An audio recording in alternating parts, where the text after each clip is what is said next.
नमस्कार दोस्तों, मैं टिकेंद्र वर्मा, न्यूट्रिशन थेरेपिस्ट और सॉफ्टवेयर इंजीनियर मुंबई से। अभी ये वीडियो मैं खासकर हमारे जो छत्तीसगढ़ क्रांति सेना के साथीगण हैं उनके लिए बना रहा हूँ और अन्य सभी लोगों के लिए बना रहा हूँ। तो जिसमें आज जो आप ये चुनाव का माहौल देख रहे हैं, लोग चुनावी घोषणा पत्र बांट रहे हैं, गारंटी कार्ड बांट रहे हैं, सभी चीज़ें का तरह तरह का वादा कर रहे हैं कि हम आपको ये देंगे, हम आपको वो देंगे, है ना, आप हमको वोट दीजिए, हम आपको ये देंगे, इस प्रकार की सुविधा देंगे। कोई बोल रहा है किसानी में इतना रुपया में आपका धान लेंगे, है ना, और आपका ये खुलवाएंगे, वो खुलवाएंगे, अलग अलग चीज़ें, अलग प्रकार के वादा हो रहे हैं, है ना। कोई बोल रहा है कि हम आपकी इस सामान का दाम इतना बढ़ा देंगे, इस सामान का दाम इतना बढ़ा देंगे, है ना, हर चीज़ का आपकी आमदनी बढ़ा देंगे। कोई बोल रहा है कि आपको हम महिलाओं को पैसा देंगे, बुज़ुर्गों को पैसा देंगे, है ना, हर प्रकार का जो देंगे वाला। कोई बोल रहा है बच्चों को रोज़गार देंगे, है ना, जो आपकी रोज़गार की बात है। कोई बोल रहा है शिक्षा फ्री करेंगे, कोई बोल रहा है ये फ्री करेंगे, वो फ्री करेंगे, और जो आपका कुल मिला के वादा की बात चल रही है कि देंगे देंगे देंगे, है ना। तो ये देंगे देंगे की बात ये नेता लोग, जो भी नेता है, वो क्यों कर पा रहे हैं, है ना। हमको यही समझना है कि क्या हम लोग का जीवन भगवान ने हमको दिया है हमेशा मांगते रहने के लिए इन नेताओं से।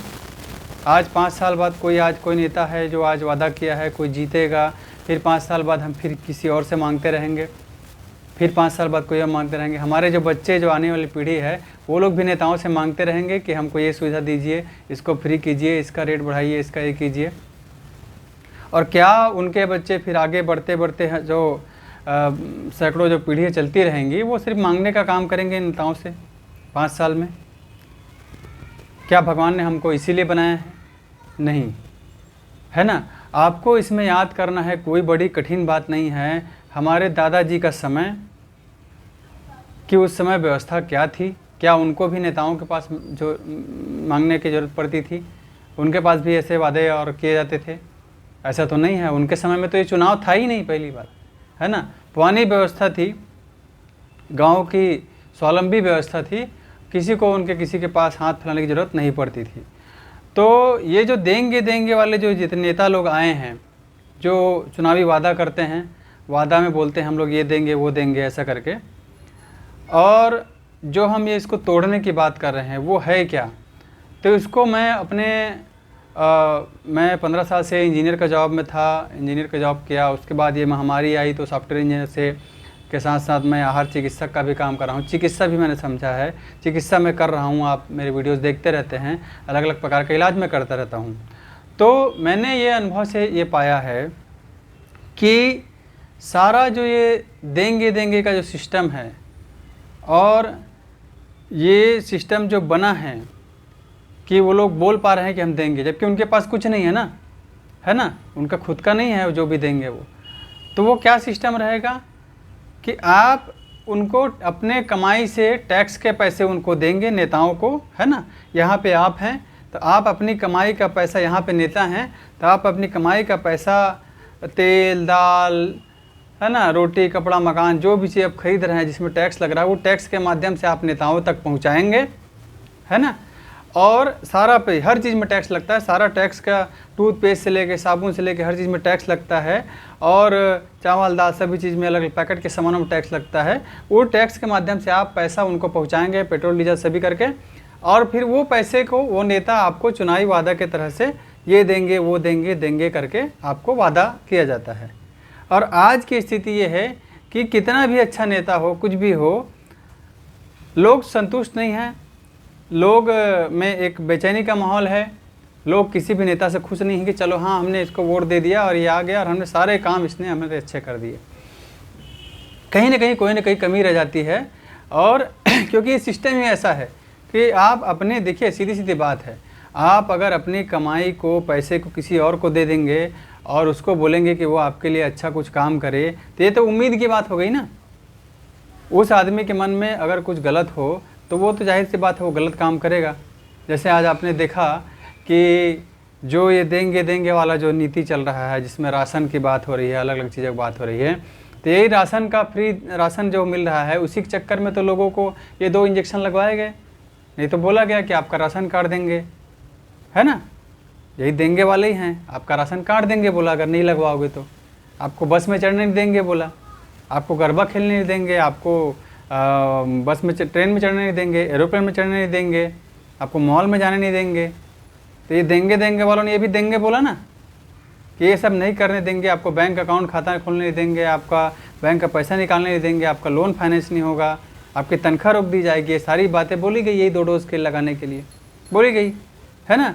तो ये भी वही हुआ ना कि वो जो देंगे देंगे वालों ने एक प्रकार से आपके ऊपर गुलामी डाल के, क्यों, क्योंकि आप इस व्यवस्था में आप बंधे हुए हो, आपकी नौकरी वोकरी है, दुनिया भर घूमने फिरने का सब चीज़ बंधा हुआ है, इसलिए फिर आप लोगों ने, कई लोगों ने इसमें लगवा लिया ज़बरदस्ती, मैंने इच्छा के विरुद्ध, जबकि सुप्रीम कोर्ट में ये वॉलंटरी था। सुप्रीम कोर्ट ने बोला था कि आपकी इच्छा है तो लगाइए, नहीं तो कोई ज़रूरत नहीं है। तो इस चीज़ को मैं बोलूँगा दोस्तों कि ये जो सिस्टम देंगे देंगे वाला बना हुआ है ना, इसका आधार क्या है ये हमको समझना है। और मैंने वही बोला कि हमारे दादा जी लोगों के समय का सिद्धांत से हमको तुलना करना है। ये मामला है कलयुग का, हमारी लड़ाई जो है वो चल रही है कलयुग से। जो कलयुग की बातें आप कथाओं में सुन रहे हैं कि अभी कलयुग चल रहा है, क्या चल रहा है, इसके बारे में आपको मैं बोलना चाहूँगा कि कलयुग जो है वो बोलूँ तो मैं हमारे दादा के समय में नहीं था, आपके दादाजी के समय में नहीं था। कलयुग मतलब कल पुर्जों, बड़े बड़े जो औद्योगिक मशीन है उनका युग। और ये कलयुग जो आया है वो हमारे पिताजी, आपके पिताजी के समय में आया है, एक ही पीढ़ी में आया है। और इसी एक ही पीढ़ी में इस कलयुग का दुष्प्रभाव जो है वो आपको, हमको, सबको देखने में मिल रहा है। एक ही पीढ़ी में हमारे दादाजी लोग का याद कीजिए तो वो लोग अपना बारात भी अपना बैलगाड़ी में गए थे, सारा काम बैलगाड़ी में किया था। और बैलगाड़ी कितनी पुरानी है, उनके समय में ये फटफटी और साइकिल ये सब पॉपुलर नहीं थे, पैदल ही जाते थे, सब रहते थे, है ना। सब पैदल सिस्टम था, गाड़ा बैला का सिस्टम था या घोड़ा गाड़ी का सिस्टम था, प्राकृतिक सिस्टम था। और ये घोड़ा गाड़ी बैलगाड़ी कब का सिस्टम है, सैकड़ों हज़ारों साल हो गया होगा वो। तो फिर आप जो आज जो आधुनिक मान रहे हैं, मैं भी ये मोबाइल से वीडियो बना रहा हूँ, तो ये आधुनिक सिस्टम कब आया है, हमारे पिताजी की पीढ़ी में।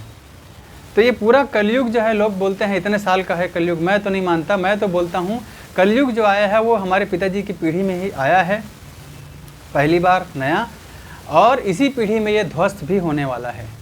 ये जो कलयुग है, आज आपको लग रहा होगा सारा सिस्टम है, अच्छा है, सब बहुत कुछ है, मगर इतना इस कलयुग की वजह से इतना अत्याचार बढ़ चुका है, इतना दुनिया में पाप वैमनस्य बढ़ गया है आपस में, और सुख शांति के जगह में गलत चीज़ें बढ़ गई हैं, है ना, अपराध बढ़ गया है, वो इसी कलयुग का देन है। और इसके अंत का भी समय यह है, इसी पीढ़ी में हो जाएगा। जो हमारे पिताजी लोग की पीढ़ी, आपके पिताजी लोग की पीढ़ी है, इनका जो उम्र का समय है, इसी में इसका अंत हो जाएगा। मतलब कहने का मतलब है, जो क्रांतिकारी जो चीज़ों को समझ रहे हैं वो इसका अंत करेंगे, वही कल की अवतार के सिपाही होंगे और वही इस कलयुग का अंत करेंगे जो जिसने समाज को ध्वस्त किया हुआ है।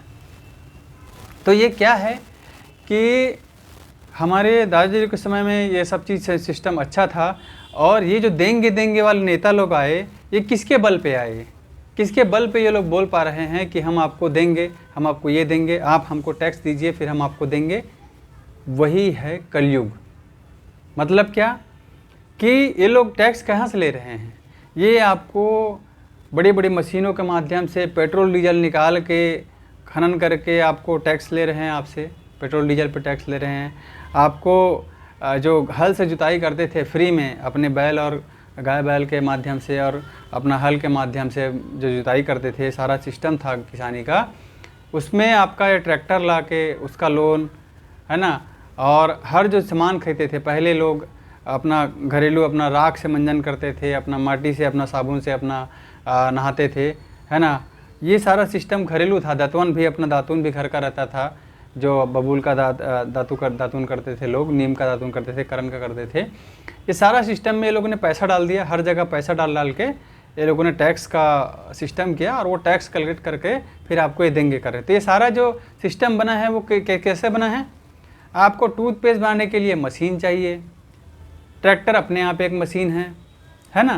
पेट्रोल निकालने के लिए मशीन चाहिए, एरोप्लेन, रेलगाड़ी, हवाई जहाज़, टेलीविज़न बनाने के लिए मशीन चाहिए, आपका रेडियो बनाने के लिए मशीन चाहिए। हर जो चीज़ जो प्राकृतिक नहीं है उसके लिए क्या आया, मशीन। साबुन बनाने के लिए मशीन चाहिए, उसका पैकेजिंग बनाने के लिए मशीन चाहिए। पैकेट आया, उसका टैक्स इतना रहेगा, उसका प्राइस इतना रहेगा। ये सारी चीज़ों करने के लिए क्या चाहिए आपको, मशीन। जो काम पहले विनिमय वस्तु विनिमय प्रणाली से या धान दे के लोगों को हो जाता था, तो वो सारी चीज़ों का काम मशीन करने लगा, मशीन आ गए। और अब मशीन और बड़े तौर पे आ रहे हैं, है ना, जिसमें लोगों की जॉब भी जाने वाली है। तो ये मशीन क्या है, यही है कलयुग। इसको बोलते हैं कल पुर्जा, कलयुग। तो ये कलयुग कब आया है, हमारे पिताजी लोगों की पीढ़ी में आया है, आपके पिताजी को पीढ़ी में आया है, इसी पीढ़ी में आया है।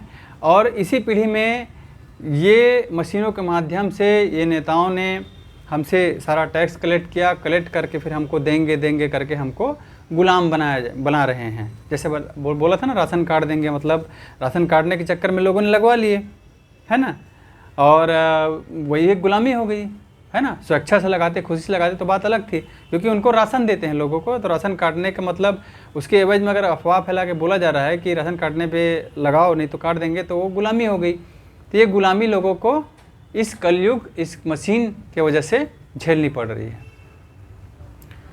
तो दोस्तों ये है कलयुग।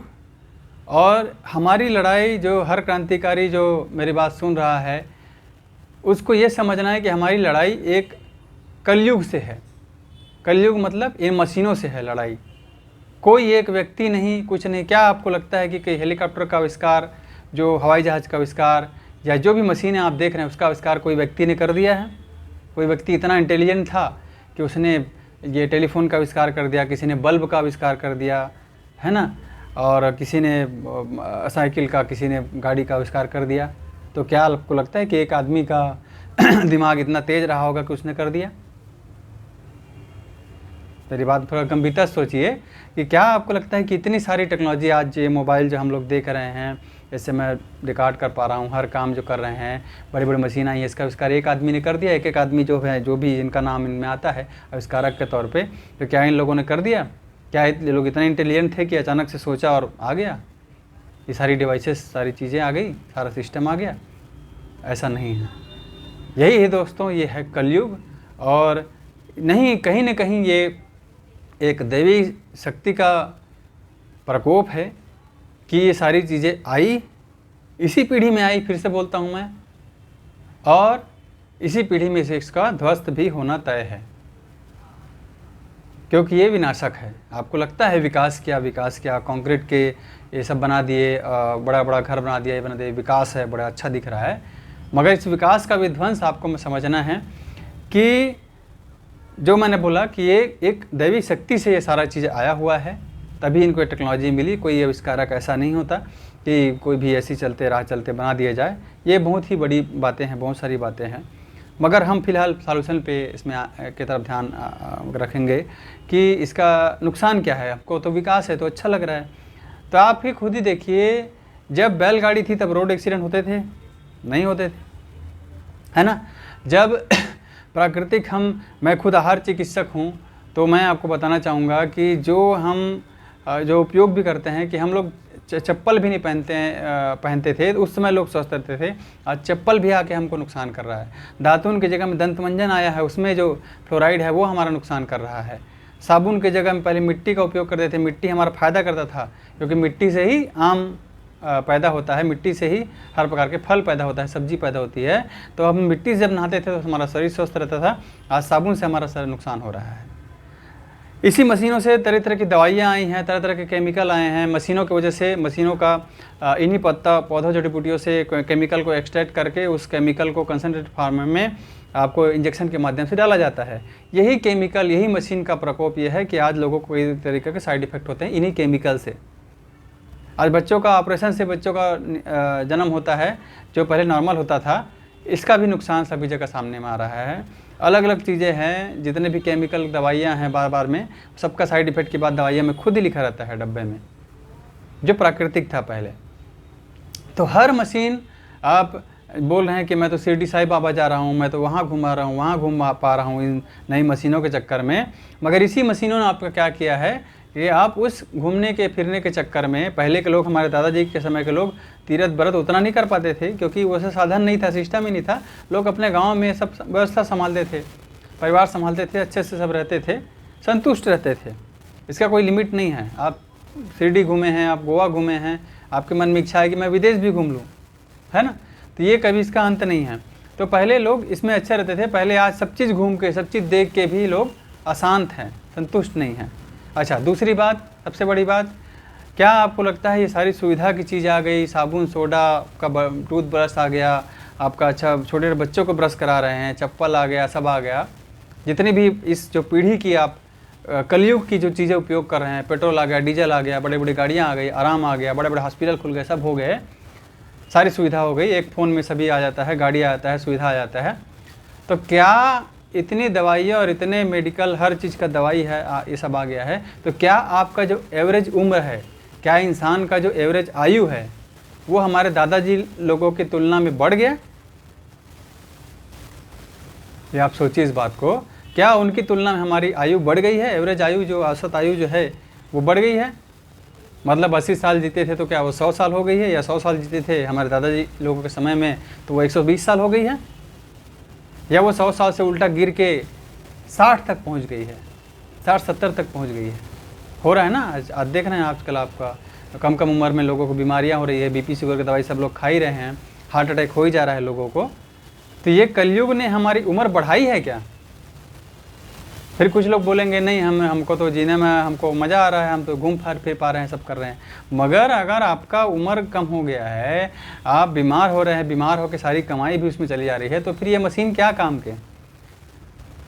आपका जो पारिवारिक सामंजस्य था, जो उस पुराने सिस्टम में था हमारे दादाजी लोगों के समय में, वो सामंजस्य भी टूट गया है, लोग आपस में सही से नहीं रह पा रहे हैं, तो फिर क्या मतलब है इस मशीनों का? तो वही मैं समझाना चाहता हूँ दोस्तों कि नेता लोग जो ये देने की बात करते हैं, इस चुनाव में भी करेंगे और कर रहे हैं, कोई अपना गारंटी कार्ड बांट रहा है, कोई घोषणा पत्र कार्ड बांट रहा है, तो ये जो कलयुग का प्रभाव है कि ये लोग ये कह पा रहे हैं क्योंकि इनके पास मशीन है। और ये इनके पास मशीन नहीं है, मशीन जो है वो उस शक्ति से मैंने बोला आया है, कोई एक आदमी ने आविष्कार करके नहीं आया है कि एक आदमी ने ये सब आविष्कार किया। ये युग चल रहा है और ये उसी दैवी शक्ति का परिणाम है कि ये सारी मशीनें आई हैं। और क्या करने आई हैं वो परिणाम आपके सामने है। लोगों का उम्र कम हो रहा है, लोगों का परिवार टूट रहा है, लोगों का परिवार में जो माहौल था पहले का जो है वो नहीं है, अपराध बढ़ रहा है, हर जगह निराशा है, हर जगह नेगेटिव चीज़ ज़्यादा है। कुछ लोग बोलते हैं हम लोग तो अच्छे से जी रहे हैं। अरे अच्छे से जी रहे हैं तो क्या आपको ये सारी बीमारियां की बात मैं कर रहा हूँ, क्या वो सब नहीं मिलेंगी? सबको हो रहा है ना। तो इतनी सुविधा आने के बावजूद, इतना हॉस्पिटलाइजेशन आने के बाद, मैंने खुद का भी पर्सनल एक्सपीरियंस मैंने देखा है कि प्राकृतिक जो सिस्टम था वही अच्छा था और उसी से हम लोग इलाज भी कर रहे हैं। आज लोगों को झक मार के उस पुराने सिस्टम में हम लोग लाते हैं, तब उनको इम्प्रूवमेंट मिलता है कि मटके का पानी पीना है, खुला पैर रहना है, अर्थिंग लेना है, अच्छे फल सब्जी खाना है, अच्छा चीज़ खाना है, गलत चीज़ों को छोड़ना है, केमिकल चीज़ों से दूर रहना है, तब जाके वो लोग स्वस्थ हो पाते हैं। तो उनको हम लोग उस तरीके से स्वस्थ कर रहे हैं। तो मैं अपने अनुभव से बता रहा हूँ, आप मेरी वेबसाइट में देख सकते हैं जितने वीडियोस मेरे मरीजों के। तो ये कलयुग जो आया है वो आपकी विनाश के लिए आया है और सबको पता है कलयुग विनाशक है और कलयुग का अंत जो है वो कल्कि भगवान आके करेंगे। तो इस समय कल्कि के सिपाही बनने का मौका है दोस्तों। और ये जो मैंने सिस्टम बताया कि नेता लोग देंगे जो ये अपना बांट रहे हैं, क्यों? क्योंकि आप उनको कमा करके दे रहे हैं। तो इसका मैं हमारे क्रांति सेना के भाइयों से अनुरोध करूंगा। मैं भैया अमित जी से भी मिला था, अभी गया था गणेश पक्ष के समय में, तो मैंने उनको ये बातें रखी और उन्होंने बिल्कुल अमित भैया, अजय भैया सभी ने इस बात की भी प्रशंसा की कि इस दिशा में सोचना चाहिए हमको ग्रामीण स्वरोजगार के तरफ। तो ये सिस्टम जो है कि आप कमा के दे रहे हैं और नेता लोग फिर उस पैसे को आपको दे रहे हैं और ऐसा बोल रहे हैं कि हम लोग बहुत आपके दादा हैं, आपका रक्षक हैं। इस सिस्टम को बदलने के लिए हमको क्या करना पड़ेगा कि हमें अपने घोषणा पत्र में और अपने ध्यान में, है ना, किसी भी पार्टी के लोग हों, कोई भी जो सुन रहे हैं, अपने ध्यान में इस बात को रखना है, अपने गांव के लिए बात को रखना है कि हमको अपना पैसा नेताओं को टैक्स के माध्यम से देने के बाद उनकी गुलामी करके उनसे वापस लेना, ये तो बेवकूफ़ी हो गई ना। आप अपने पैसा किसी को दे दिए, उसके बाद उससे मांग रहे हो, तो सबसे बढ़िया इलाज क्या होगा? सबसे बड़ा इलाज क्या होगा? अब आपको समझ में आ गया होगा कि सबसे बढ़िया इलाज ये होगा कि हम इन नेताओं को अपना पैसा दे ही मत, जो हमारे दादाजी के सिस्टम में था ही था पहले से। आपको मैं इतना ही समझाना चाहता हूँ कि जो टूथब्रश और पेट्रोल, डीजल, जो दुनिया भर का जो चावल, दाल, तेल के लिए भी आप देते हैं, ये सारे सिस्टम क्या था पहले हमारे दादाजी के समय में कि खुद ही हम लोग हर गांव में एक तेली रहता था और वो अपना बैल चालित घानी के माध्यम से वो तेल बनाता था, हर प्रकार की चीज़ें बनाता था, हलवाई हर प्रकार की चीज़ बनाता था। आज क्या हो गया है, अब तेल बाहर से खरीद रहे हैं, है ना। अनाज भी हमारे गांव में उगता था, वो आप बाहर से अनाज उगा रहे हैं, और चावल भी खुद का रहता था, लोग चावल भी बाहर से खरीद रहे हैं बेच के।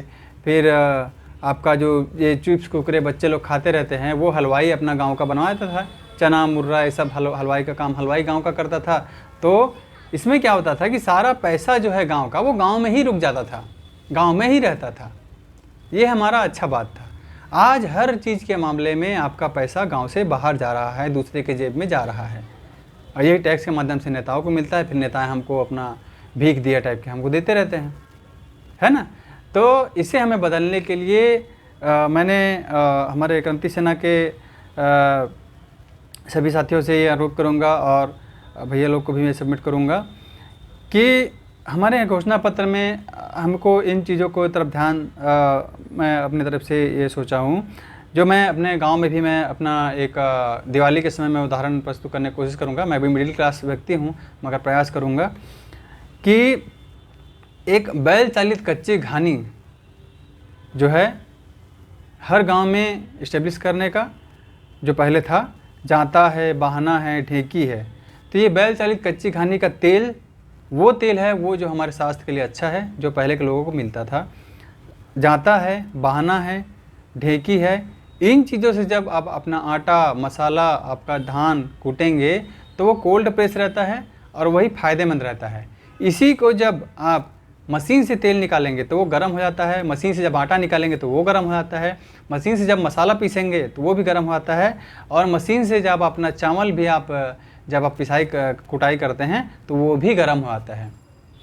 तो ये सारा सिस्टम जब पुराने सिस्टम से होता था तो उसके सारे पोषक तत्व तो रहते थे। आप कहीं भी पता कर लीजिए, आज कोल्ड प्रेस ऑयल जो है बहुत ही महंगा बिकता है, जो बैल चालित होता है वो बहुत ही महंगा बिकता है, और आपका मशीन में जो गर्म होता है वो सस्ता बिकता है, और उसमें भी ऊपर से मिलावट कर दी जाती है। तो ये स्वास्थ्य में मैंने समझा है कि हमको पुरानी चीज़ों पे आना पड़ेगा। और ये इसमें एक और बात समझ में आती है कि मशीन जो है वो आपका नुकसान करने के लिए आए हैं, मशीन आपकी उम्र बढ़ाने के लिए नहीं आए हैं। आपको हार्ट अटैक और आपका हार्ट ब्लॉकेज, आपका ब्लड प्रेशर, ये सारी बीमारी देने के लिए ही ये मशीन के तेल आप खा रहे हैं, ये सारी चीज़ें आप खा रहे हैं, नुकसानदायक चीज़ें। तो इन सारे औजारों को प्रत्येक गाँव में उपलब्ध कराएंगे, ये एक हमारा पहला बिंदु रहेगा, ताकि पौष्टिक और शुद्ध खान पान लोगों को मिल सके। इसके बाद है खेतों में पारंपरिक जो गाड़ा बैला, हल, कोपर, दतारी का खेती होता था, उस पर बिना गारंटी के लोन है या सब्सिडी है देंगे, माने उसको बढ़ावा देने का प्रयास करेंगे, जो हो सकता है उस स्थिति में, है ना, उसका करेंगे। आपको पता भी होगा कि जो ये खेत का जो आप ट्रैक्टर से जुताई कर रहे हैं और जो पहले हल से जुताई होता था, तो हल से खेत जो है वो पोला सही रहता था, आज वो नहीं है। ट्रैक्टर में वो धीरे धीरे जुताई नहीं होती है, फास्ट होती है, इसलिए सारा जो उसका जो सिस्टम है वो बिगड़ जाता है। आप किसी भी प्रबुद्ध व्यक्ति से पूछ सकते हैं। तो आपका ट्रैक्टर जो आया है वो भी आपकी ज़मीन ख़राब करने के लिए आया है ना। हमको लगता है सुविधा, मगर ऐसे नुकसान है। डीजल का पैसा अलग देंगे आप, पेट्रोल का पैसा अलग देंगे डीजल का, और बिजली भी जाती है कई चीज़ों में, है ना, पंप के लिए। और इसके बाद है जो देसी बीज से बुआई का जो बात है, वो भी हम लोग बढ़ावा देने का उद्देश्य है कि देसी बीज से बुआई हो। अच्छा क्वालिटी का अनाज पैदा हो। ये नहीं कि हाइब्रिड बो दिए हैं पैदावार के चक्कर में और उसके बाद वो हाइब्रिड अनाज को बेच दिए, किसी को। खा रहे हैं क्या हम लोग हाइब्रिड का जो हरित क्रांति का ज़्यादा जो उगाया हुआ जो अनाज है वो नहीं खा रहे हैं। हमारे गाँव में तो रहता ही नहीं है वो ज़्यादा पैदावार का जो है वो चीज़। और वो भी पैदावार क्या है, उसकी वजह से खेती जो है बहुत ही कॉस्टली हो गई है। आपको बार बार फर्टिलाइज़र और सारा चीज़ डालना पड़ रहा है। उसके जगह में पहले देसी खेती होती थी अपना गाय बैल भैंस से, और आराम से अच्छा खाना लोगों को मिलता था, है ना। इसके बाद है जो निजी खेत खार है, उसमें जो है बेहद वृक्षारोपण को प्रोत्साहित करके घर घर में बाड़ी को बंदरों के आतंक से मुक्त करेंगे। मतलब जो पहले का सिस्टम था, लोगों के दिमाग में आज भरा गया कि खेत खार में पेड़ मत बो तो धान कम होगा। अरे धान कम होगा। पहले बंदर क्यों नहीं आते थे बाड़ी में? आज बाड़ी में बंदर क्यों आतंक फैलाए हुए हैं? क्यों? क्योंकि आपने उसके जंगल काट दिए, उनके पेड़ काट दिए जो खेत खार में होते थे, और ये सिस्टम को बिगाड़ दिया। इसलिए आपको भी कुछ नहीं मिल रहा है बाड़ी से। जो बहुत सारी सब्जियां इस समय बारिश के मौसम में मिल जाती थी, और बंदरों को भी वहाँ पे समस्या हो गई है।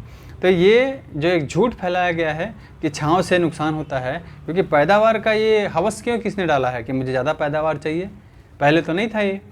तो ये चीज़ भी एक झूठ हमारा डाला हुआ है। यही पुराना सिस्टम हमको रिस्टोर करना है। तो इस वृक्षारोपण को भी हम बढ़ावा देंगे ताकि पेड़ पर्याप्त हो, औषधि पर्याप्त हो, लकड़ी पर्याप्त हो, है ना। और आज जो लोग 1200 रुपये का गैस जलवा रहे हैं गैस सिलेंडर में, उसकी जगह में लकड़ी जला के ही, चूल्हा जला के ही घर में आराम से खाना पकाया जा सके। ये भी हमारे मुख्य उद्देश्यों में रहेगा। आपने देखा होगा मैं भी खुद वृक्षारोपण को बढ़ावा देने की कोशिश करता रहता हूँ। तो ये है। उसके बाद है बैठका में, गांव में बैठका करके पशु नियंत्रण को हम करना चाहिए हमको हर गांव में। और जो रबी फसल का जो बुआई है उसको 100% सुनिश्चित करेंगे कि हर खेत में जो रबी फसल है उसकी बुआई हो। माने आपके जो तिलहन दलहन हैं हर प्रकार का उसमें बुआई हो, उतेरा में ही बुआई हो। उतेरा मतलब सीधा धान, खड़ा धान में बो दो, आखिरी में जब पानी खाली हो गया तो उतेरा में ही बुआई उसका। ये नहीं कि जोत के करो। मेरे दादाजी लोग तो जोत के नहीं बोते थे। आपके दादाजी लोग क्या सरसों अलसी को जोत के बोते थे क्या?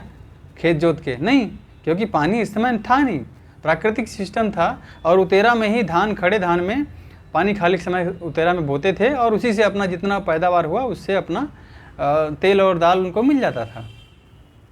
ठीक है। तो ये सिस्टम को हमको बढ़ावा देना है दोस्तों। और ये हमारा एक पॉइंट रहेगा कि तिलहन दलहन की उनहारी फसल बुआई, इसको 100% सुनिश्चित करेंगे कि उनहारी फसल पूरा हो।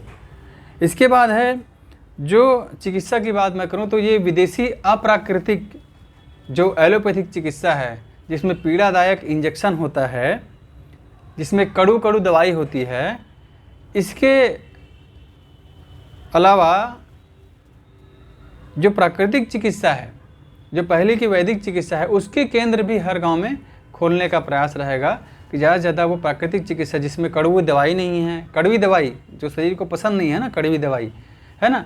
वो लोग दवाई कड़वी होती थी, पहले तो नहीं होती थी। और जो पीड़ादायक इंजेक्शन लगता है, ऑपरेशन होता है, इसके जगह में प्राकृतिक चिकित्सा को बढ़ावा देंगे। सभी जगह प्राकृतिक चिकित्सा के शिक्षा केंद्र खोले जाएंगे। वो शिक्षा ही है प्राकृतिक चिकित्सा, ताकि लोग अपना अच्छे से ठीक हो, प्राकृतिक तरीके से ठीक हों और बिना खर्च के ठीक हों। हर चीज़ के लिए बड़े बड़े हॉस्पिटल जाना ना पड़े। इसके बाद है मशीनों की जगह में, जो मैंने खास आखिरी पॉइंट अभी तक लिखा हुआ है कि मशीन जो हैं, इतनी मशीनों का हमने आतंक देखा। तो ये जो कलयुग से हम लोग लड़ाई लड़ रहे हैं, इसकी मशीनों के, ऐसी मशीनों के जगह में पारंपरिक जो हमारा लुहार है, कुम्हार है, बढ़ई है, बुनकर है ना, तेली का तो हो ही गया। तो ये सारी जो सिस्टम है, इन चीज़ों को हम लोग बढ़ावा देंगे और बढ़ावा दे के गाँव को आत्मनिर्भर बनाने का काम करेंगे कि ये सिस्टम हमारा इसी सिस्टम से काम हो। और हमें फिर वही क्या होगा, टैक्स का जो पैसा है हम दे रहे हैं नेताओं को, है ना, वो टैक्स का पैसा बचे, गांव में ही रहे, और फिर हम लोग अपने आप में आत्मनिर्भर रहें। हमको किसी के पास भीख मांगने की ज़रूरत मत पड़े, हमको अपनी ज़िंदगी चलाने के लिए किसी की ज़रूरत न पड़े। वो एक गुलामी होती है दोस्तों, उसी का हम ब्रेक करना चाहते हैं कि आपके गांव में लुहार, बुनकर, कुम्हार, बढ़ई, है ना, और जितने भी दूसरे काम होते थे मैं तो अपना छोटी बुद्धि से जो बता रहा हूँ वो बता पा रहा हूँ, और हमारे बीच आप बहुत सारे प्रबुद्ध लोग हैं तो आप लोग और इसमें ऐड करेंगे। तो ये सारा काम है आपका, जो खेती का जो बीज है, आपका जो औजार है खेती का, आपके गाय बैल भैंस हैं, सारा चीज़ का प्रचुर मात्रा में उपलब्धता हो, है ना, तेली का तेल हो, जाता बैला बहाना, है ना, ये सारा चीज़ का उपयोग हो, जो पहले का सिस्टम रहे, जो शुद्ध और पौष्टिक खाना हमारी आने वाली पीढ़ी को दे। ये नहीं कि आज की मशीनों का जो गलत खाना मिल रहा है वो। तो ये सारा जब सिस्टम होगा तो हम क्या होगा इसका परिणाम, कि आप ये टैक्स जो पैसा लोगों को दे रहे हैं नेता लोगों को, वो हो जाएगा बंद, है ना। और वो बंद होगा तब जाके हमारे पास आएगा स्वराज, और तब ये नेता आपके ऊपर ऐसा हुक्म नहीं चला पाएंगे, और आपको ये जो गारंटी कार्ड, हमारा ये कार्ड, हमारा इतना देंगे उतना देंगे, उसकी हमको ज़रूरत नहीं रहेगी प्राइमरी तौर पे। कम से कम हम अपने पेट पालने के लिए रोटी कपड़ा मकान जो है हमारा गांव आत्मनिर्भर रहेगा। और जो कब से था, जो सैकड़ों हज़ारों साल से था, हमारे दादाजी के समय से पहले से हज़ारों जो पीढ़ियाँ थी, वो पीढ़ियाँ जो हैं वो स्वतंत्र थी, उनको ये गुलामी नहीं करनी पड़ती थी कि तेरा राशन कार्ड दे बे, टीका लगा, नहीं तो राशन कार्ड दे हूँ, है ना। तो ये गुलामी उन लोगों ने नहीं झेली है, क्यों? क्योंकि उनके पास खुद का राशन कोठी में भरा रहता था। तो ये गुलामी जो है जो आई है, इस गुलामी को ख़त्म करने का आपसे अनुरोध करूँगा दोस्तों। और ये जो कलयुग का आतंक है, ये आपको समझिए कि एक दैवी शक्ति है जिसने इन सारी मशीनों का आविष्कार किया है या करवाया है लोगों से, और वो मशीनें ही हमारे दुश्मन हैं। हमको लगता है कि वो हमें आराम दे रही हैं, लेकिन धरातल पे आप सोचिए तो वो आपकी उम्र को कम कर रही हैं, आपका जो सामाजिक सद्भाव था उसको बिगाड़ रही हैं। आपके घर में, परिवार में, आपके पास पड़ोस में अच्छा पहचान था, सभी लोग जो हैं वो अच्छा व्यवहार करते थे। आज हर जगह एक दूसरे के लोगों को लूटने की लूट मार मची हुई है, इस पैसे के चक्कर में, इन मशीनों के चक्कर में, इस बढ़े हुए खर्च के चक्कर में। उससे आपको निजात मिलेगी आपके पुराने सिस्टम से। और यहाँ तक कि आज जो मुख्य मुद्दा है उसको मैं बोलना नहीं चाहिए, मगर फिर भी आपको मैं स्पष्ट कारण बता देता हूँ, जिसे लोग जो अभी वर्तमान जो भूपेश सरकार में बोला जाता है कि ये गंगा जल लेके शराबबंदी का बात किया, तो शराबबंदी बड़ा मुद्दा होता है, ठीक है। तो ये शराबबंदी के बारे में भी बोलना चाहूँगा। ये भी जो खेल है वो कलयुग का ही खेल है कि उनके पास आ गई मशीनें, तो मशीनों से ये शराब बनने लगा और ये शराब बन के लोगों तक पहुँचने लगा। और आपका जो लीवर किडनी फेलियर, जो जितनी बीमारियां आती हैं, घर में जो माहौल ख़राब होता है, वो किससे हो रहा है? इसी मशीन वाले शराब से हो रहा है। अच्छा, अब ये मशीन वाला शराब, ये वाली क्या बात है? तो शराब क्या ये लोगों ने इन्वेंट किया है, नया है? नहीं आया है। ये शराब हमारे दादा परदादा के समय से था, और जो अभी भी जंगलों में मिलता है वो है मऊहा का शराब है, देसी शराब जो इसको बोलते हैं, ताड़ी है, सल्फी है। ये कब ज़माने से चल रहा है? आदिकाल से, माने हमारे कई पीढ़ियों से तो लोग पी रहे हैं। कभी कभार वो लोग पीते हैं, आदिवासी लोग ज़्यादा पीते हैं, जो भी है उपलब्धता जो भी रहा होगा, फ्रीक्वेंसी उतना जानकारी नहीं है, मगर मैंने जंगलों में देखा है रोज़ पीते रहते हैं वो लोग। तो ये जो आदिकाल चल रहा है, जो शराब से देसी सिस्टम था, वो सिस्टम से क्या होता था, लोगों को ये बीमारियां नहीं होती थी, उल्टा वो फ़ायदा करता था क्योंकि वो प्राकृतिक था। और इसी कलयुग का जो मशीन है, इसने आपके समय ला के अलग अलग तरीक़ों से अलग अलग केमिकल मिला के ये जो बनाया, और फिर यही शराब आप ख़रीदते हैं, उससे अपना लीवर किडनी फेल करते हैं, शरीर ख़राब करते हैं, मन ख़राब करते हैं, घर का माहौल ख़राब करते हैं, और वो जो पैसा है उसको आप किसको देते हैं? इन नेताओं को आप दे देते हैं, बहुत बड़ा पैसा। उसके जगह में क्या होता था कि प्राकृतिक जो मुहा जो आदिवासियों के साथ आज भी होता है कि वो उनके यहाँ ही वो शराब बनती है और वहीं पे वो लोग पीते हैं। माने गांव का पैसा गांव में ही रहता है, वो तो आपस में पैसा भी नहीं लेते होंगे, इतनी प्रचुर मात्रा में उनके पास उपलब्ध होता है। तो वो, लेकिन पैसा जो अगर लेते भी होंगे तो वो गाँव के गाँव में ही रहता था। और आज क्या हो रहा है? आज आप ये पैसा अपना गाढ़ी कमाई को निकाल के आप ये सरकार को, ये नेताओं को दे रहे हैं, और उसी नेता वही जो पैसे से लोग नेता आपको ये गारंटी कार्ड, फलाना कार्ड, ढिमका कार्ड आपको बांट रहे हैं। तो इसे भी काटना है तो दोस्तों हमको फिर वही देसी सिस्टम में जाना पड़ेगा कि आप देसी तरीके से उसको बनाएं, कि देसी तरीके से। इसको भी मैं पॉइंट मैं अपनी तरफ से जानना चाहूँगा कि हमें विधानसभा में ये पास करना चाहिए कि लोगों को अधिकार मिले। जो पहले सिस्टम था जिसे अंग्रेज़ों के शासन में मना कर दिया गया कि जब वहाँ से लोग शराब बनाते थे, हमारे गांव में भी लोग बनाते थे पहले, है ना, हर गांव में बनाते थे, तो उसको अंग्रेज़ों के समय में कानून बना दिया गया कि आप बना नहीं सकते, ये तो गलत है, ये है, वो है, भला दिया। और वो लोग कानून वो लोग बना सकते हैं। आम लोगों से वो अधिकार छीन लिया गया कि आप शराब नहीं बना सकते। जो प्राकृतिक शराब था, जो अच्छा शराब था, जिसमें नुकसान नहीं होता और गांव के गांव में पैसा रहता है, वो अधिकार आम लोगों से छीन लिया गया और शराब बनाने का अधिकार ये बड़ी कंपनियों को दे दिया गया और वो लोग बना रहे हैं और वो टैक्स का कमाई का पैसा नेताओं को दे रहे हैं। तो वो भी एक पॉइंट हमारे चुनावी मुद्दा में होना चाहिए कि हम लोगों को शराब बनाने का, जो देसी शराब बनाने का वो अधिकार देंगे कानूनन रूप से, और देकर फिर उसको वहाँ पे वो जो सिस्टम जो है टैक्स को जा रहा है उसको भी रोकने का प्रयास करेंगे, ताकि कोई पैसा गांव का 1 रुपया बाहर जाए ही मत। तो इसमें और बहुत सारे एंगल है दोस्तों। शिक्षा की बात है और कोई बात है। मैं खुद सरकारी स्कूल में पढ़ के मैं आज सॉफ्टवेयर इंजीनियर बना हूँ, मुझे कोई खर्चा करने की ज़रूरत नहीं पड़ी है। तो ये सरकारी स्कूल में पढ़ाई की बात है, सस्ती पढ़ाई की बात है। हर चीज़ में जो प्राइवेट स्कूलों को पैसा जा रहा है लोगों की जेब से, ऐसे कई मुद्दों पे हम लोग काम कर सकते हैं। बस आपको समझना ये है, जो आज की वीडियोस में समझाना चाहता हूँ। और साथ ही हमारे जो क्रांति सेना के भाइयों से हमारा अनुरोध करना चाहता हूँ कि इन मुद्दों को हमारे घोषणा पत्र में ऐड किया जाए, जो समाज को आत्मनिर्भर बनाएंगे, न कि बस नेताओं को दो टैक्स कमा के और फिर वो हम लोग करोगे देंगे घोषणा पत्र देंगे, हम तुमको ये देंगे, तुमको ये देंगे। तो हमको भगवान ने भिखारी बनने के लिए नहीं बनाया है। भगवान ने हमको माटी दिया है, बीज दिया है, तो हमको आत्मनिर्भर रहने के लिए दिया है। भगवान ने ये सिस्टम नहीं बोला है कि आप हर 5 साल में जाइए और नेता के सामने भीख मांगिए, नेता आपको लालच देंगे और आपको वोट देंगे। तो भगवान ने हमको आत्मनिर्भर बनाने के लिए दिया है।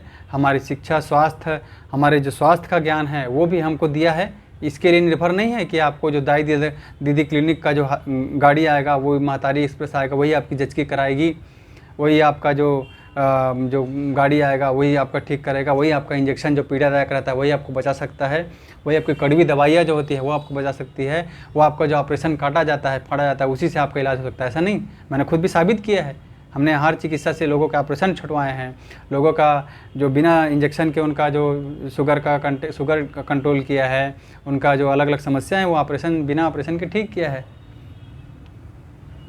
मेरे पास खुद ही सारे मरीजों के टेस्टिमोनियल मौजूद हैं। तो हर चीज़ जो है वो प्रकृति से ड्रिवन हो सकता है।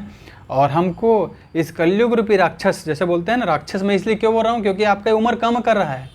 आप बाकी चीज़ों पर मत जाइए, आप अपनी सुविधा को एक तरफ रखिए, दूसरा देखिए कि उम्र कम हो रही है क्या लोगों की। लोग कम उम्र में बीमार पड़ रहे हैं कि नहीं पड़ रहे हैं। छोटे से बच्चों को बात में इंजेक्शन और दवाइयाँ सब डालना पड़ रहा है कि नहीं पड़ रहा है। तो वो आपका ये अत्याचार इस पे हो रहा है, इस पीढ़ी पे। और इसी एक पीढ़ी का आतंक था, एक पीढ़ी का आतंक है। और इसी एक पीढ़ी में कल के अवतार का जो बात है उसकी सिपाही हमको बनना है और इन मशीनों को ध्वस्त करना है। ये मशीनों के बारे में आज आपके प्रधानमंत्री जी ने भी बोल दिया है, बहुत लोगों ने बोल दिया है कि ये 90%, 40%, 50% जॉब जो है खा जाएंगे रोबोट लोग, ये रोबोट आ रहे हैं। तो किसी जॉब की भी कोई गारंटी नहीं है। और ये बात सब जगह बात आई, AI बोलते हैं इसको, आर्टिफिशियल इंटेलिजेंस। मैं खुद सॉफ्टवेयर इंजीनियर हूँ, हम लोग ऐसा इसका काम करते हैं। तो ये AI जब जॉब खा जाएगा तो फिर क्या करेंगे लोग। तो हमको भगवान ने ये नहीं बनाया है कि हम बेरोजगार हो जाएंगे, ये हो जाएंगे। हमारे को मिट्टी दिया है, हमको खेती करना है, वृक्षारोपण करना है, खेती करना है, हर प्रकार की गांव के पूरे सिस्टम को सुधारना है। गांव का जो पूरा सामंजस्य है, गांव में सुमता जो बोलते हैं, वो सुमता को स्थापित करना है।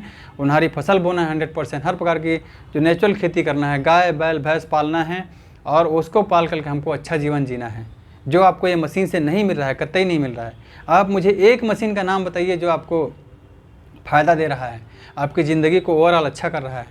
मैं आपको बोलूँगा एक भी मशीन आपके फ़ायदा के लिए नहीं बनी है।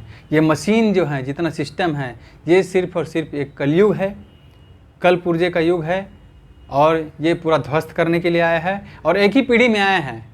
आप बिल्कुल धोखे में मत रहिए। मैं बार बार बोल रहा हूँ, ये कोई बहुत पुराना चीज़ नहीं है, ये आपके और मेरे पिताजी की पीढ़ी में ही आया है और इसी एक पीढ़ी में इसका नुकसान जो है वो सामने आ चुका है। हमारे दादाजी की पीढ़ी में ये था ही नहीं।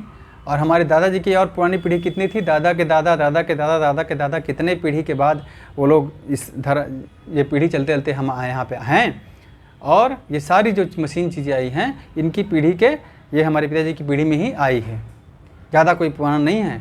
आपका जो मोटर बाइक साइकिल चला रहे हैं, दुनिया भर का टिकटॉक में वीडियो बना रहे हैं, ये सब देख रहे हैं, आप क्रिकेट मैच देख रहे हैं, दुनिया भर चीज़ें, ये चीज़ें बहुत पुरानी नहीं है, इसी पीढ़ी में आई हैं। खासकर लोगों के जो सुलभ जो लोगों को हुई है, आजकल सोनोग्राफी करके बच्चों को देखा जा रहा है, ये सारी चीज़ें नहीं हैं, बहुत आदिकाल से नहीं है। ये सब आदिकाल से जो थी वही सही थी और वही सिस्टम से लोग अच्छे रहते थे, लंबा जीवन जीते थे, अच्छा जीवन जीते थे, गांव का ताना बाना अच्छा था, और वही हमको रिस्टोर करना है।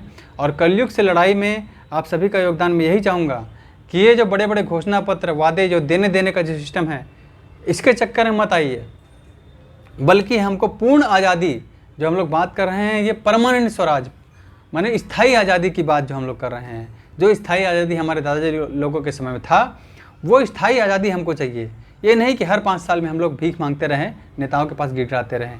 और गिड़गिड़ाने का यही था कि हम उनको कमा के, हमारी टैक्स की कमाई उनको दे देते पैसा, इसलिए वो लोग कर रहे थे। अगर हम इस चीज़ को बंद कर दें कि हम अपनी कमाई का पैसा तुमको नहीं देंगे, हमारे गाँव का पैसा गाँव में ही रहेगा और हम लोग स्वस्थ जीवन जिएंगे, जो शिक्षा हमने भगवान ने हमको दी है, ईश्वर ने हमको दी है, प्रकृति ने, माता ने हमको दी है, हमारे छत्तीसगढ़ महतारी ने हमको दिया है, वो शिक्षा लेके हम लोग आत्मनिर्भर रहेंगे, तो ये हम लोग कहीं इनको नेताओं के चक्कर चाटने की, इनसे भीख मांगने की ज़रूरत नहीं पड़ेगी।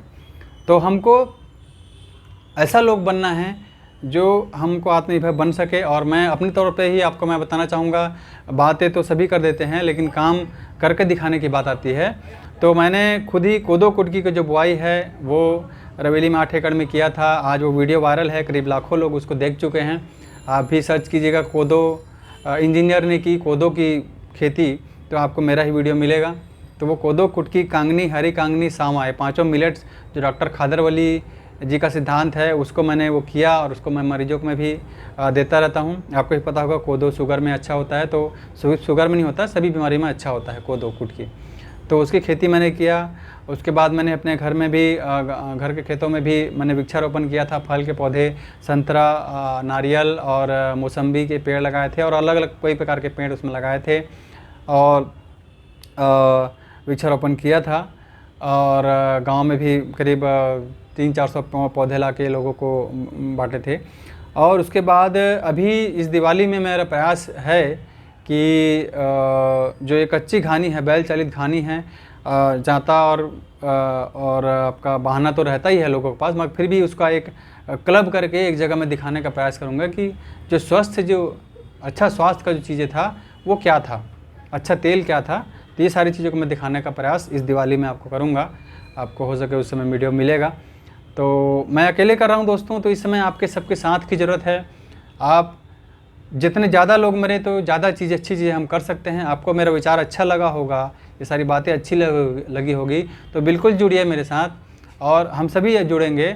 और आपके पास भी और अच्छे विचार हैं, इससे भी बहुत ही अच्छे विचार हैं। मेरे से उम्र दराज लोग भी देख रहे हैं इसको, तो आपके पास भी और अच्छे विचार हैं। वो सारे विचार जुड़ेंगे तभी हम लोग कुछ अच्छे समाज की कल्पना कर पाएंगे। नहीं तो क्या होगा, आज मीडिया में, आप मीडिया जो बताया ना मशीन, फिर से मीडिया क्या है, मशीन। मीडिया आपको पकड़ा देती है मुद्दा कि यहाँ पे ये अपराध हो गया तो उस अपराध के खिलाफ प्रदर्शन करो, वहाँ पे वो अपराध हो गया तो वहाँ पे प्रदर्शन करो। यही चलते रहता है। मीडिया आपको मुद्दे पकड़ाती है और आप उसको पकड़ के बैठ जाते हैं, उसके ऊपर प्रदर्शन करने लग जाते हैं।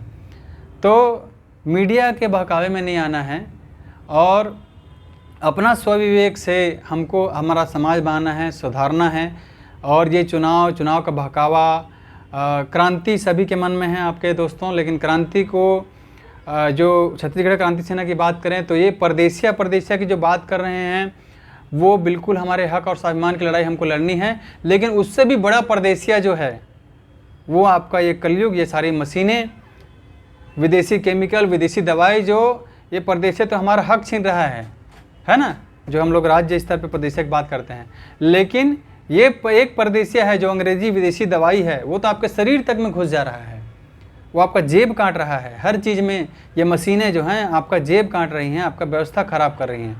तो ये बड़ा परदेसिया जो लड़ाई है, बड़ा परदेसिया का जो विदेशियों से बड़ी बड़ी मशीनें आई हैं, बड़ी बड़ी तकनीकें आई हैं, वो लड़ाई हमको लड़नी है। उससे हमको आज़ादी कैसे मिले, है ना। तो ये परदेसिया जो आपका बात बात में जेब काट रहा है, छोटे छोटे बच्चे पैदा हो रहे हैं, पैदा होते ही उनको कई ठो इंजेक्शन सूजी लगा दिया जा रहा है। आयुर्वेद में तो इंजेक्शन सूजी नहीं था, आप भी लगा रहे हैं। आपको ये शिक्षा मिली है, आप बोले बच्चों को तो ये वैक्सीन लगाना पड़ेगा, ये सूजी लगाना पड़ेगा, तो बच्चा पैदा हो रहा है। बच्चा आप देखिए, आप जितने लोग मेरी बात को सुन रहे हैं, हम सब लोग कम से कम नॉर्मल डिलीवरी से पैदा हुए हैं, मगर जो आजकल के बच्चे पैदा हो रहे हैं वो लोग को सबको तो पेट काट कर निकालना पड़ रहा है, क्योंकि उनका नाल फंस जाता है। ऐसा बोला जाता है, पानी पी लिया है नाल फंस जाता है। तो आपसे मेरा एक सवाल है कि अगर अभी के जो आदमी के बच्चा है उनका नाल फंस जाता है, पानी पी लेते हैं इसलिए उनका ऑपरेशन से निकालना पड़ता है, तो ये गाय बैल भैंस का इनका नाल क्यों नहीं फंसता? घोड़े का, गाय बैल भैंस हाथी का नाल क्यों नहीं फंसता? वो लोग के बच्चे पानी क्यों नहीं पीते? उनका सिजेरियन ऑपरेशन क्यों नहीं होता? क्यों? क्योंकि वो लोग आपका ऑपरेशन का 25-30 हज़ार, 40 हज़ार, 50 हज़ार रुपया नहीं दे सकते। अगर वो लोग रुपया दे देंगे तो उनका भी नाल फंसेगा, उनका भी पानी पी लेगा, ये सब होगा। तो ये सारा सिस्टम आया है, इसको हमको समझने की ज़रूरत है। उसके बाद वो बच्चा जो पैदा होता है, बच्चा तो किलकारी मारने के लिए आया है, अच्छा जीवन जीने के लिए आया है ये दुनिया में, उसको 3-4 सूजी डाल देते हैं। इतना बड़ा कैंची हाथ वाले बच्चे को वो सूजी लगा देते हैं। क्या उसकी ज़रूरत है? जंगल में तो बच्चे ऐसे ही पैदा हो रहे हैं, जंगल के लोग वैसे हैं। बच्चों की बात करें चाहे दूसरे जानवर की बात करें, सारी बीमारियां सब चीज़ ये आम जो आदमी के बच्चे के लिए क्यों है? क्यों? क्योंकि वो पैसा दे सकता है। और वो फ़ायदे के लिए है कि नुकसान के लिए, वो भी आपको समझना है। केमिकल जो है, जितने केमिकल उनके साइड इफ़ेक्ट हैं, लॉन्ग टर्म साइड इफ़ेक्ट हैं। मेरे खुद के पड़ोसी के बच्चे की बात कर रहा हूँ। मेरे पड़ोसी का साले का बच्चा था, 8 महीने का बच्चा, उसको कोई इंजेक्शन लगाया गया, 2 दिन में बच्चा ख़त्म हो गया। अब कारण कुछ और आ जाता है, बोला दिया जाता है। तो आपको समझने की ज़रूरत दोस्तों, आयुर्वेद में ये सब चीज़ था ही नहीं, प्राकृतिक चिकित्सा में सब चीज़ था ही नहीं। तो हम उसी दिशा में बढ़ना चाहते हैं जिसमें कलयुग जो दैविक प्रकोप है, इस प्रकोप से बचें। और बचने का तरीका वही है कि हमको अपने दादाजी के समय को रिस्टोर करना है, उस दिशा में बढ़ना है, अच्छे स्वास्थ्य की तरफ बढ़ना है। और कब तक हम लोग यही लड़ाई लड़ते रहेंगे, किसी का झंडा उठाएंगे, किसी का ये करेंगे, और हर बार हमारी पीढ़ियाँ ये मांग करते रहेंगे हर 5 साल में। इस चीज़ को अंत करना है और हमारे ग्रामीण जो स्वराज है उसकी तरफ बढ़ना है। तो आखिरी में बात को ख़त्म करते हुए मैं आप सबसे अनुरोध करना चाहूँगा कि आप इस दिशा में सोचिए, इस दिशा में हमसे जुड़िए। मेरा कॉन्टैक्ट नंबर आपको फ्लैश करेगा, 7715881780 ये मेरा नंबर है। और हमें इस मुहिम में आगे बढ़ना है। आप अपने विचार भी व्यक्त कीजिए इस दिशा में। इस चुनाव में हमको इस बात को आगे रखना है कि हमको पूर्ण आज़ादी चाहिए, हमको बार बार तुमसे भीख नहीं मांगना है। और इसके बाद हमारे क्रांति सेना के जो सेनानी हैं, जो आज पूरे छत्तीसगढ़ में और अन्य राज्यों में भी बहुत बड़े क्रांतिकारी बन के जो उभरे हैं और बलिदान देने के लिए हमेशा तैयार रहते हैं, और उन्होंने छत्तीसगढ़ के स्वाभिमान को जगाया है। और उन लोगों से उन सभी साथियों से मेरा अनुरोध रहेगा कि अगर हमारे बिंदु जो हैं मुख्य लगे, ये मैं हमारे मुख्य जो नेता हैं उन लोग को भी मैं भेजूँगा, तो बिल्कुल इस पर विचार कीजिएगा और आपके घोषणा पत्र में ये इन मुद्दों को ऐड कीजिएगा या इस दिशा में ऐड कीजिएगा। इससे अच्छा आप सोच सकते हैं, इससे अच्छा आप लिख सकते हैं। तो इस दिशा में हमको पूर्ण स्वराज की तरफ बढ़ना है। हमको किसी नेता का गुलाम नहीं बनाना है। जनता को भगवान ने हमको गुलाम नहीं समझा है, भगवान ने हमको फ्री विल दिया है, आज़ाद रहने का जीवन के लिए जीवन दिया है। तो उस दिशा में आप अपने घोषणा पत्र में इसको ऐड करेंगे। तो इसी उम्मीद के साथ आप सभी से विदा चाहता हूं दोस्तों। और छत्तीसगढ़ क्रांति सेना के सभी साथियों को बहुत बहुत मेरा जय जोहार, प्रणाम, सबको चरण स्पर्श है। बहुत बहुत धन्यवाद। जय जोहार, जय छत्तीसगढ़।